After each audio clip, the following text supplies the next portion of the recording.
ज़रिश के ना मिलने से वलीद के जैसे हौसले हौसले टूटने लगे थे। वो कौन सी जगह नहीं थी जहाँ इसने इसे तलाश कर लिया था। हफ्ते होने को आया था मगर अब भी सूरत हाल वही थी। अगर फरहाद होश में होता तो शायद इसके लिए इसको ढूंढना आसान हो जाता, मगर इसके कोमे में जाने से सारी कहानी पलट गई थी। जबकि मुकाबिल गांव में रवि चैन चैन चैन ही चैन लग रहा था। इसके अपने गांव के लोग बातें बनाने लगे थे कि हवेली वालों की लड़की को कोई उठा कर ले गया। ये सब बातें इसका दिल कलसा आ रही थी। तभी हद से ज़्यादा आजकल हाइपर रहने लगा था। शहरिया ने इसे मुसलसल कंट्रोल करा था, जबकि ढूंढ पड़ताल अब भी जारी थी। वो खुद भी परेशान था। अब तो जरिश के अलावा इसके कमरे में भी एक मसला बनने लगा था, जिस पर वो मज़ीद परेशान हो गया था। और वो था इतना वक्त गुजारने के बाद भी आयशा के यहाँ खुशखबरी का ना होना। वो चुप चुप रहने लगी थी। वो जानता था कि दादी और पप्पो का क्या धरा है, वरना कुछ दिन पहले तो वो बिल्कुल ठीक थी। मगर वो दोनों इसके सामने आयशा को एक लफ्ज़ भी नहीं कहती थी और पीठ पीछे इसे बहुत कुछ सुनाने लगी थी। शरिया ने इसे रूम से ज़बरदस्ती निकाला। पहले बहन का ना मिलना कोई कम से कम नहीं था कि इसकी बीवी की तकलीफ पर वो तड़प उठा था। आयशा इन बातों को बहुत दिल पर ले गई थी, जबकि इससे तो बिल्कुल भी फ़र्क नहीं पड़ना था। ये सब अल्लाह की देन है, वो जब चाहे जिसकी चाहे गोद हरी कर दे। वो दोनों खाने की टेबल पर आए। सब रात के खाने के लिए काफ़ी दिनों बाद इकट्ठे हुए थे। खामोशी से खाना खाया जा रहा था, जबकि इन सब में सिर्फ जाना ही थी जो वली के पास चुपचाप खड़ी थी। ये इसकी आदत थी, हालांकि इस बात पर इसको कोई सख्ती नहीं थी, मगर फिर भी वो शुरू दिन से वली के बाद खाना खाती थी। बुत बन के क्यों खड़ी हो, खाना सर्व करो मुझे भी। निमिल जो सोकर ही अभी उठी थी, वक्त के साथ साथ जाना की खूबसूरती में बढ़ते इजाफे को देखकर तप कर बोली। तो वली ने सामने बैठी नमल की जानिब देखा। आंखों में इतना कड़ा तासुर था कि अभी बैठे बैठे निकल जाएगा, और कौन इन दिनों में वली को अपने पीछे पड़वा दे। जाना ने दूसरी कोई बात कहता मुनासिब नहीं समझा और सालन के डोंगे में से खाना निकाल कर इससे पहले नुमा निमल के आगे सर्व कर दी। वली ने वो प्लेट इसके हाथ से खींचकर जोर से ज़मीन पर पटकी। सब इस हरकत पर चौंक कर रह गए। वली खाने की इज्जत नहीं है तुम में? रुकैया बेगम ज़रा गुस्से से बोली, जिस पर वली ने कोई जवाब नहीं दिया। तुम्हारे हाथ पांव तुड़वा दूँ, जब लंगड़ी टूंडी टूंडी हो जाओगी तब भी मेरी चौधरी वली की बीवी किसी को खाना सर्व नहीं करेगी। आज के बाद ज़बान से लफ्ज़ निकलते वक्त सोच लेना। वो झंगाड़ा, जबकि निमल का चेहरा खून छलकाने लगा। वो तो समझती थी कि वली की नज़र इस पे किसी की कोई वली नहीं, किसी की कोई वली नहीं, तो अचानक इसके बाप के कातिल की बेटी की इज्जत अहमियत कैसे बढ़ गई। उसने दादी की तरफ देखा। भूल गया भूल गया है वली साहब, तेरे बाप के कातलों में से ये छोकरी जिसकी ज़रूरत से ज़्यादा हिमात लेने लगा है। ठीक है, खून सफ़ेद तो यहाँ सबका ही हो गया है, बेटा तो मेरा किया था, अब तो सारी तकलीफ भी मुझे ही होगी। बाकी सब तो मगन हो ही गए अपनी अपनी ज़िंदगियों में। वो नफ़ी में सर हिलाती अफसोस से बोलती वहाँ से चली गई, जबकि वली का दिमाग जैसे फटने को था। इसे लगा वो फंस गया, हर चीज़ में फंस गया है। एक जुनून सी कैफियत थी जो वो सारी टेबल पर उंडेलता अपने कमरे में बंद हुआ। जानो को आज इस पर पहली बार तरस आया था। वो वहीं खड़ी थी, जबकि निमल इसे खौरखा नज़रों से देख रही थी। रुकैया बेगम अपनी जगह से उठी उसके नज़दीक आई।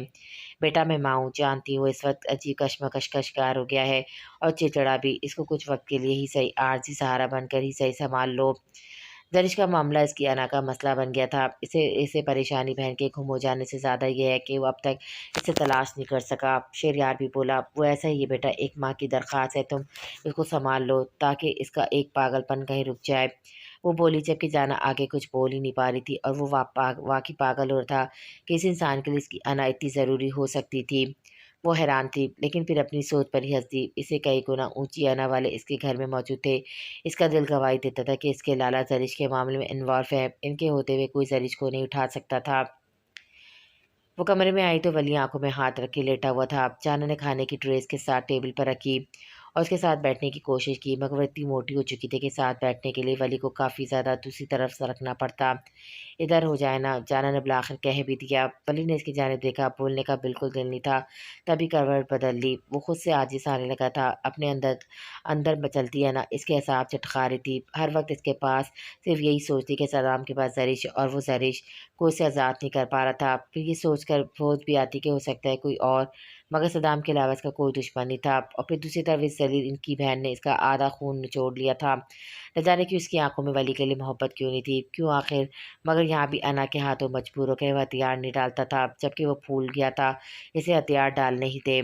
वली, चारा ने मध्यम आवाज़ में पुकारा। इसने इतने प्यार से पुकारते कि इसे शुबा कि इसके पीछे इसकी बीवी बैठी है या कोई और, मगर वो पलटा नहीं। आप खाना खा लें, सरी मिल जाएगी, आप परेशान मत हो। इसने जैसे तसल्ली दी और उसके बाजू पे हाथ रखा। किसी एहसास के तहत इसने जल्दी से इसके माथे पे हाथ रखा और सर थाम गए। आपको बुखार है? वो जलत मूर्ति बोली। मुझे कुछ नहीं है, दूर रहो मुझसे। वो गुस्से से बोला। लोपे शुरू हो गए। इंसान बुखार में कुछ लिहाज रख ले, इतना अकड़ ना जाने क्यों है। उसको चिढ़ाती बोली और साइड टेबल से फर्स्ट एड बॉक्स में से थर्मामीटर निकाला। तुम अपनी चोंच बंद रखो। वली सर पर उठी ठीसों से आजिज़ होता हुआ बोला। अच्छा ठीक है, मैं नहीं बोलती। बोलने का ठेका तो आपका है। इसने ज़बरदस्ती वली के मुंह पर थे थर्मामीटर डाला और उसकी आंखों से हाथ हटाया और पूरी तरह इस पर झुकी हुई थी। आपकी आंखों में दर्द हो रहा है? इसे सवाल किया। वली सुर्ख नज़रों से इसका चेहरा देखता रहा। मैं दबा दूं? जाना ने अपने सर्द हाथ इसकी आंखों पर रखे तो जैसे इसके अंदर तक बेचैन की एक लहर दौड़ी थी और उसके बाद इसका लम्हा इसके लिए हैरत अंगेज था। जब जाना के लबों का लम्स वो अपनी पेशानी पर महसूस कर रहा था, वो लड़की से मुकम्मल हरा देना चाहती थी। वली ने दिल से इस लम्स को खुद में जब्स किया और इसके हटने पर आंखें खोली। चानक की झुकती गिरती पलकों पर इसके लब मुस्कुरा दिए। अगर आप ज़्यादा गुस्सा ना करें तो ये पेशानी गर्म ना हो। और मेरे लाला मेरे सर पे प्यार करते थे जब मुझे बुखार होता था। वो कहते थे इस तरह बुखार दूसरे में कन्वर्ट हो जाता है। जाना से बताने लगी। What a nonsense theory. Lala के नाम पर वली का हलक कड़वा हो गया। आपको क्या पता। जना मुंह बनाती हुई दूर हुई। नहीं, दोबारा इसका नाम लेना ज़रूरी था। इससे थर्मामीटर इसकी हथेली पे सजाया चिढ़कर बोला। जाना इस जलन पर पहली बार इसकी मौजूदगी में दिल से हंसी थी। वो पीठ मोड़े इस जलतरंग को सुन रहा था। 101 बुखार है, फिर भी ज़बान चलती है, दिमाग भी चलता है, अना भी याद रहती है और दुश्मनी भी। वो बोली वली से जैसे इसे रूठ का करवट बदल चुका था। इसे चलने में देखा और बाहर निकल गई। एक बाउल में ठंडे पानी के साथ पट्टियाँ ले आई। अपनी तबीयत का बोझलपन दूर करते हुए अपने सामने पड़े इस मर्दमा बच्ची की आवभगत में लगी हुई थी। इस वक्त वो खुद भी सारी तल्ख बातें भूल गई थी। वो वली के पास है, उसके सर पे पट्टी रखना चाही जिसे इसने नीचे फेंक दिया।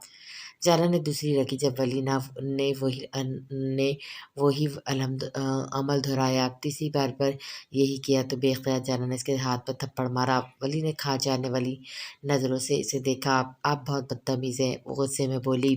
ठीक है, मैं जा रही हूँ। आपकी नफरत तो बुखार में भी नहीं जाएगी। वो उठने लगी। वली ने हाथ पकड़ा। कहाँ जाओगी? मरने साथ चल ले। वो चिढ़कर बोली। खुद ही ना मार दूँ। इसने दोबारा इसको इसकी पोजीशन पे बिठाया और चौधरी वली खुद उठकर अपना फेंका हुआ कारनामा इकट्ठा करके इसे देखकर इसकी गोद में सर रख के लेट गया। मेरे बालों में हाथ फेरो, इसने फरमाइश की। चाना का दिल जोरों शोर से धड़कने लगा। इसने इसके घने बालों में हाथ चलाया जबकि एक हाथ से उसके सर पे पट्टियाँ रख रही थी। कुछ देर गुजरने पर इसे एहसास हुआ वली गहरी नींद में है। वली, इससे पुकारा, मगर वो करवट देता इसके गिर्द अपने बाजू का हिसार बांधकर इसमें घुस जाने की कोशिश में था। जैनस को घूर से देखने लगी। अगर वो गुस्सा ना करे तो वो कितना परफेक्ट था। इसने इसकी मूंछों को छेड़ा, फिर इसकी बेरेडियट्स पर उंगली चलाई। वली किस्मसाई यकदम वो अपनी हरकत पर शर्मिंदा हुई। वली इधर लेट जाए, आस्तीकी से इसके कान में बोली, मगर दूसरी तरफ सुनना ही गवारा नहीं था। सिर रखकर इसने ग्राउंड से टेक लगा बैठकर वली का चेहरा तकने लगी। जल्दी इसने इसे नींद ने जा लिया। महबूब के हाथ का चाय किस्मत वालों को नसीब होता है। एक तो मुंह मोड़ता फिरता है। इसे दरिश का रुख अपनी तरफ जबरदस्ती किया। चाय का कप थमाया। वो बालकनी में खड़ी सुबह के उजालों को महसूस कर रही थी। और कितने दिन मुझे यहाँ कैद रखेंगे? इसने सवाल किया। तुम कैद नहीं है। सदाम संजीदा सा हुआ। इसे कैद ही कहते हैं, वो गुस्से से बोली। सदाम ने इसकी जानिब देखा। तुम पर तुम्हारा सांसें मुश्किल किया है, हम तुम्हें सलाखों के पीछे डाल दिया, ये तुम्हें जंजीरों से बांधा जो कैद कैद बोले जा रही हो।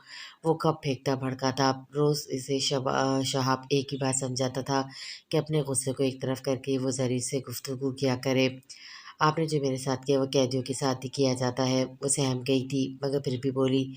सदाम ने इसे बालकनी से अंदर धकेला और डोर क्लोज किया। जरीश का दिल सहम सा गया। सदाम, नवाब जी कहेगा तुम अब, वरना हम तुम्हारे टुकड़े कर देगा। वो उंगली उठाकर वार्न करता हुआ बोला। जरीश ने पीठ फेर ली। वो जिस अंग्रेज़ी के साथ मुझे को कहा था इससे खुलवाए, वो अचानक गुस्से से बोली जबकि सदाम का गुस्सा मुस्कुराहट में बदला। अजब महबूब है हमारा, जब खुद करेगा तो बिल्कुल ठीक, हम करेगा तो चिढ़ता है, लड़ता है। मक्खन, हम तुम्हें खाने का इरादा रखता है, तुम हमारा साथ देगा ना? वो गंभीर लहजे में बोलता, ज़रिश को जानबूझकर भड़काया गया था, आप मुझसे दूर रहिए। वो गुस्से से बोली, अच्छा दूर रहकर कौन सा सुकून मिल जाएगा तुम्हें भी, हम जानता है तुम दूर जाकर रोएगा। गलियों में सदाम सदाम नहीं, हमारा मतलब नवाब जी चिल्लाएगा, पागलों की तरह बाल नोचेगा। इसकी अदाकारी पे ज़रिश हैरत से मुँह खोले इसे देख रही थी, जबकि सदाम इसको आँख मारता बेबाकी से बिस्तर पे गिरता इसके नज़दीक बुलाने लगा। ऐसा कुछ नहीं होगा, ज़रिश ने आँखें घुमाई। अच्छा तुम बाद में कर लेना, हम देखेगा ना तुम्हारा अकड़ आँखों पर रखेगा, अभी हमारे पास आएगा या हम आए, इसने कहा जबकि ज़रिश नफ़ी करने लगी। आपको समझ क्यों नहीं आ रही ये बात, ये गलत है, नाजायज़ है, ये सब मैं नहीं मानती इस बात को, जब तक मेरे घर वाले आपके साथ रुखसत नहीं करेंगे तब तक ये सब जायज़ नहीं। दरअसल सद्दाम खान तुम्हारा घर में 2 लोग थे, वो भी तुम्हारे बकौल हम मार चुका है, तो खुद अब बाकी कौन है? इसने इसका बाजू खींचकर अपने साथ बिठा लिया। आपके लिए हर बात आसान और आम सी है। मेरे माँ-बाप को मारने के बाद आप किस कदर सुकून से ये बात मुझे बता रहे हैं।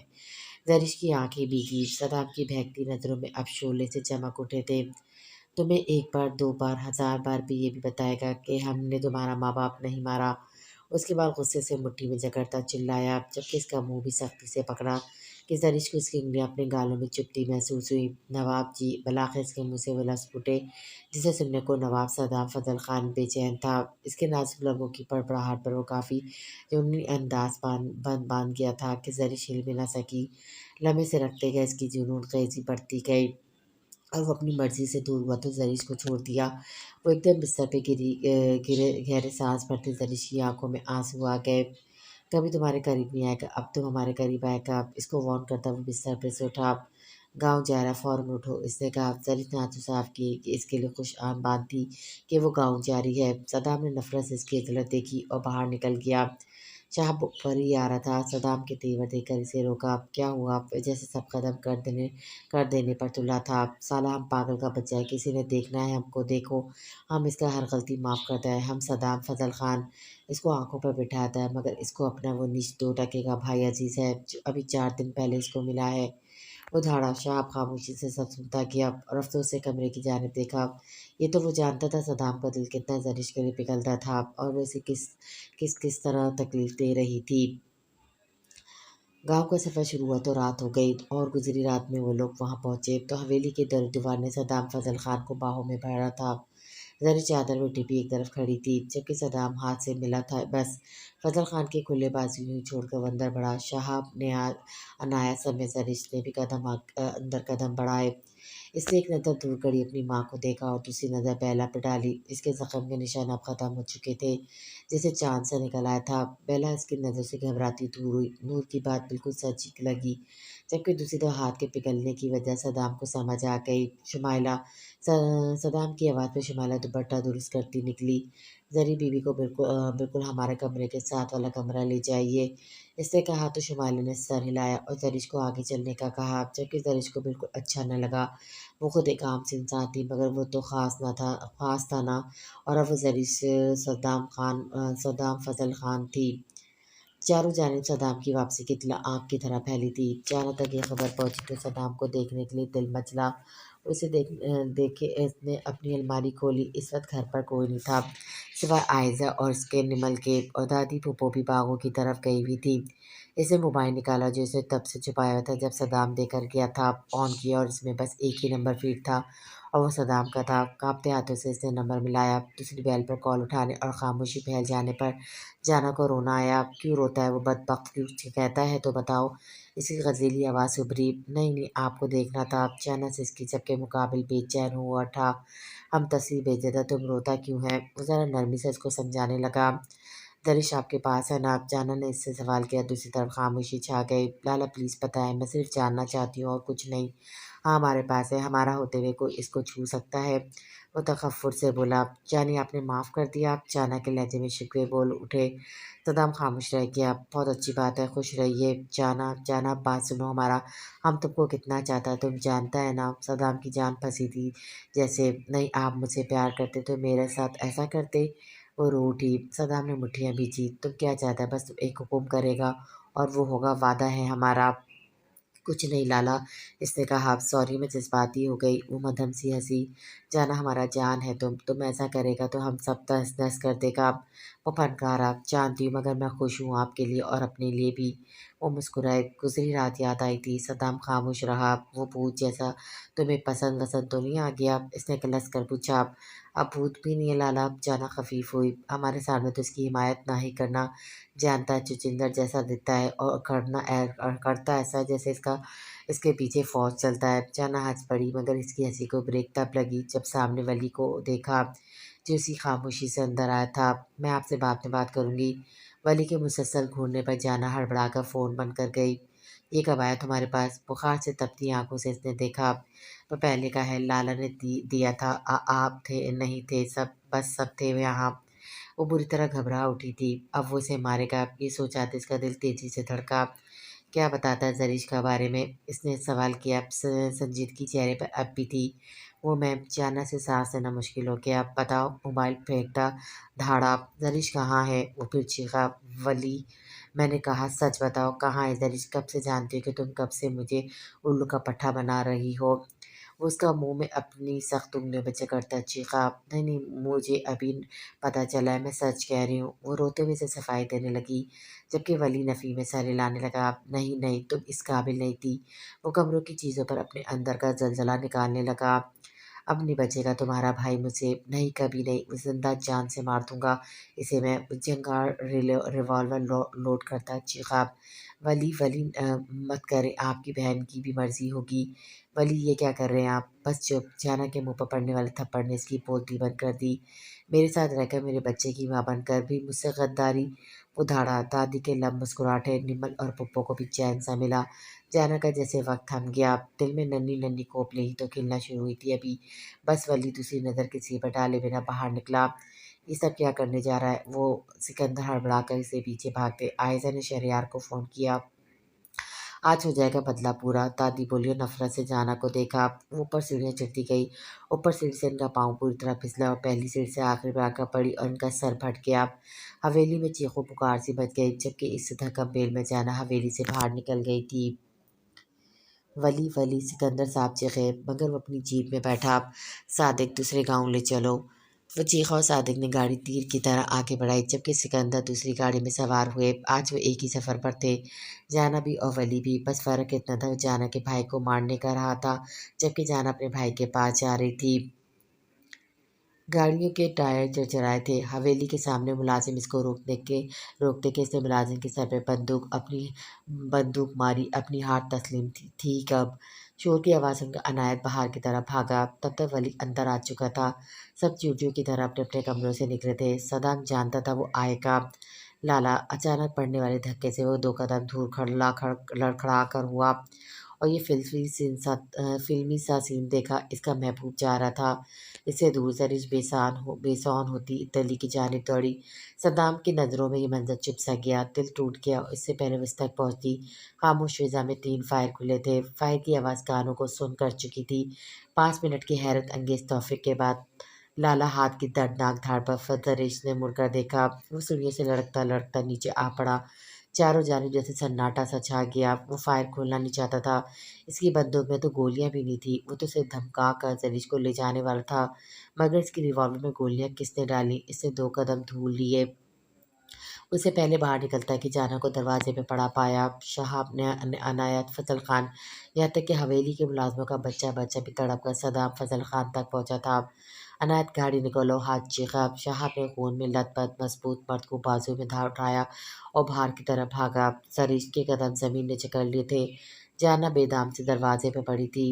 शरियार जो अभी वहाँ आया था इसने इनकी गाड़ी के पीछे गाड़ी लगाई जिसमें सिकंदर साहब भी शामिल थे। मेरा बेटा। माँ की तड़प भरी आवाज़ गूंजी। वली के कदम बाहर की तरफ जाते गए। मेरा सदाम। इसके कानों पे हथौड़ों की तरफ बरसी थी आवाज़ जबकि एक तरफ खड़ा इंसान आज खुलकर मुस्कुराया था। इसका मकसद पूरा हो गया था।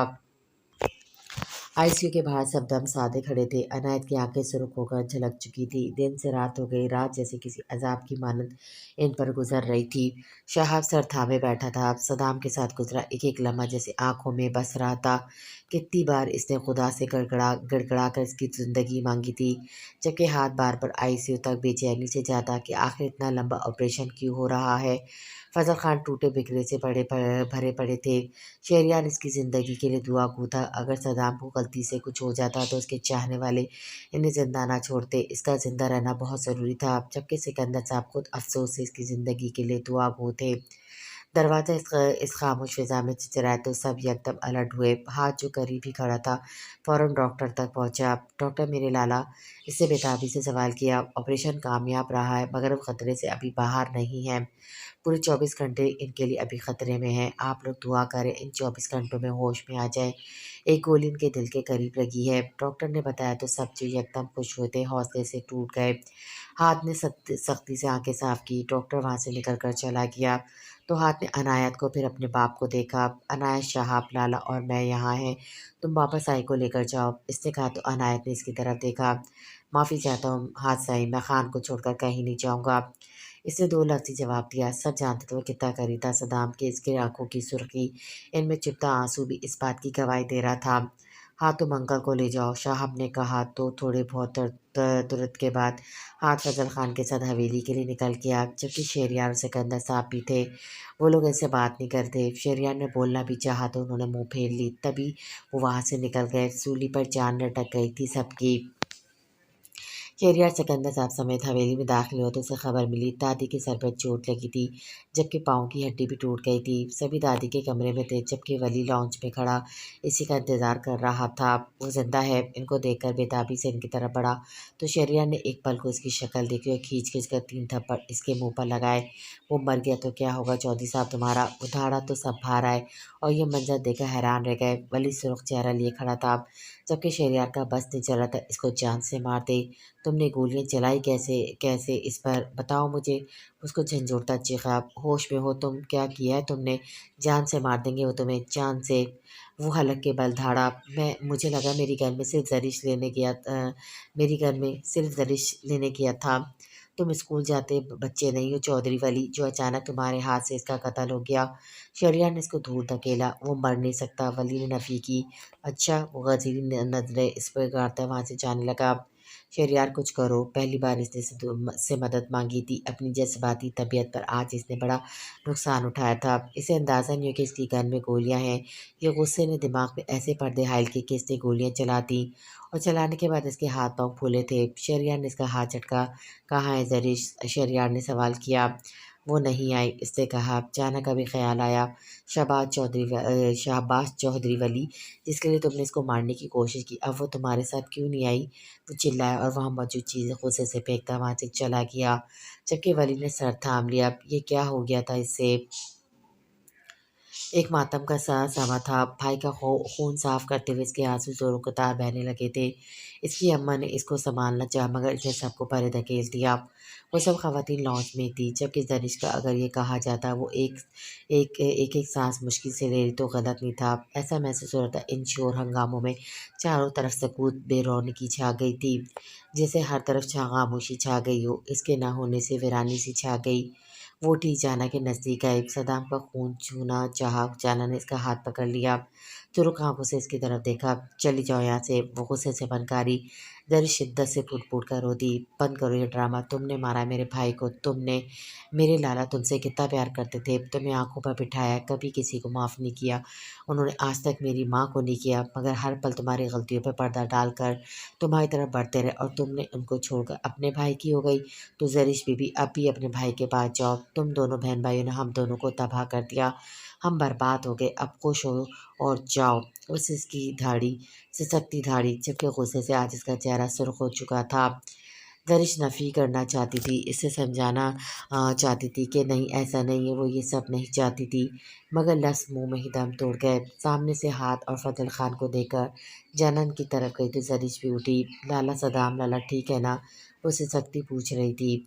अभी ख़तरे में, 24 घंटे में इनका होश में आना ज़रूरी है, इसने बताया। फजल खान अपने कमरे में चले गए, जबकि हाथी वहाँ से दोबारा बाहर निकल गया। जाना सोफे पर ढांसी गई। सबकी फिर से जैसे जान पर बनाई थी। घर वाले तो घर वाले, मुलाजिम भी आहे भर रहे थे। इसकी ज़िंदगी के लिए दुआ गो थे। मैं नहीं कहती जंगली किस्म के लोग हैं। यहाँ देखो बहनों ने साले पर गोली चला दी, ऐसा होता है कहीं? नूर ने मौका देकर बेला की फिर से ब्रेन वॉशिंग शुरू कर दी, जबकि इस बार बेला का दिल इसकी बात पर नहीं आया। वो वहाँ से उठकर अपने कमरे में आ गई। दिन का सूरज निकला, हर लब सदाम की ज़िंदगी के लिए दुआ को था और फिर शायद एक-एक फ़र्द की दुआ खुदा ने सुन ली और वो होश में आ गया। तो अनायत ने सारे अस्पताल में मिठाइयाँ बाँटी। 2-4 घंटे अंडर ऑब्ज़र्वेशन में रखने के बाद डॉक्टर ने इसे प्राइवेट रूम में शिफ्ट कर दिया। ये खबर आग की तरह चारों जानिब फैली थी। सबके मुरझाए चेहरे खिल उठे थे। अब आपकी तबीयत कैसी है मिस्टर हैंडसम? डॉक्टर नेहा ने मुस्कुराकर शरारती अंदाज में पूछा। सदाम ने इनकी तरफ देखा जिस पर साहब की नज़र टिक की गई थी। फ़ाइन, वो भी मुस्कुराकर बोला, शेरों के लिए आम बात है गोलियाँ खाना, सो डोंट वरी, जल्द रिकवर कर जाएंगे, मगर बहुत ज़्यादा ख्याल और तवज्जो दरकार है, ओके? वो बड़े प्यारे अंदाज में नरमी से बोली और उसका बीपी चेक करने लगी। सदाम पर नाकात ना होती तो साहब की ज़रूर टांग खींचता। डॉक्टर बाहर चली गई तो इसने साहब को कर देखा। और थी दोनों बेवक्त बोले और हंस दिए, जबकि सदाम आहा करने लगा। हंसने से इसके स्टिचेस खींच रहे थे। साले तेरा जहाज बनता तो ट्राई मार, वो बोला तो साहब ने सर खम किया। यकीन मान यार, सोचा नहीं था इतनी पढ़ी लिखी लड़की आंखों को भाएगी, वो दांत निकाल कर बोला, जबकि सदाम ने मुस्कुराने पर इत्तेफाक किया। तभी हाथ और फजल खान समेत अनायत कमरे में दाखिल हुए। शुक्र है खुदा का खान, आपको अल्लाह ने नई ज़िंदगी दी है। अनायत बेपनाह खुश दिखाई दे रहा था। तुम तो ऐसा कहते जैसे हमारा बेगम है। सदाम बोला तो अनायत खफीफ से हुआ, जबकि शहाब की हंसी निकली। लाला ठीक है ना, आपने डरा दिया था यार, सूली जान पे लटक गई थी। वो उसे करीब आया तो सदाम ने इसका हाथ दबाकर अपने ठीक होने की तसल्ली दी। फजल खान भी इसकी जानिब आए, इसने एक निगाह देखा और चेहरा मोड़ लिया। ना बेटा साई, इतना जुल्म करेगा तो बूढ़ी हड्डियाँ कहाँ जाएंगी? हमारा खून है तुम, हमारा जान है तुम। उसकी पेशानी पेशानी चूमते जर्दा जर्द रंजीदा हुए। सदाम कुछ नहीं बोला। तुम्हारा हीरोइन के लिए मार्जिन निकलता है तो हमारे लिए भी निकलता है ना, क्यों बेटा? कुछ सिफारिश बनता है? फजल खान इसे बच्चों की तरह पिचकारते शहाब को बीच में घसीट गए। अबे साले, बाप है तेरा। शहाब इस पर झुका। लाला, बाबा सही तो आपके पक्के पक्के माशूक है। कल मैंने तो इन गुनाहगार आंखों से पहली बार मस्जिद जाते देखा इन्हें। हाथ ने कहकमा लगाया तो फजल खान ने कूरा। सदाम भी हंस दिया और बाप की तरफ देखा। जानता है हमने तुमसे एक बार जिद लगाया था, हमें बैंकॉक जाने दे, और तुमने थप्पड़ जड़कर कहा था घर का बच्चा बिगड़ना चाहता है, पहले इसका हिसाब देगा। वो क्यों किया था तुमने? सदाम बोला। अब तो फजल खान ने सर थामा। इस दिन से आज तक वो इन्हें इसी बात का ताना मारता आया था। शायद वो सब भुला सकता था सिर्फ इस बात के। तब वो सिर्फ 12 साल का था। सब मुस्कुरा रहे थे, जबकि फजल खान ने इसकी पेशानी फिर से चूमी। क्योंकि तुम हमारी आंखों का तारा है, तुम्हारे बिना 7 माह बड़ा तड़पा है हम। एक एक पल एहसास हुआ है कि तुम ऐसा नहीं कर सकता। वो बोले तो सदाम ने सर हिलाया और सबके चेहरों की मुस्कुराहट इस मिलाप पर गहरी हो गई। जाना ने जाने की बहुत ज़िद की, मगर हाथ इसे लेकर नहीं किया। और यूँ 4 दिन बाद सदाम फजल खान हवेली में दाखिल हुआ तो जैसे एक जश्न का समा था। सब मुलाजिम आगे पीछे थे। इसको इसके कमरे में पहुंचाया गया। जाना इसके पास बैठी मुसलसल रो रही थी। ए जाना, तुम गेंद बन गया है, हम पर वज़न पड़ता है, वो बोला तो जाना इससे दूर हुई। लाला, आप कितने बदतमीज़ हैं, वो खफूफ सी हुई। आप ठीक है ना?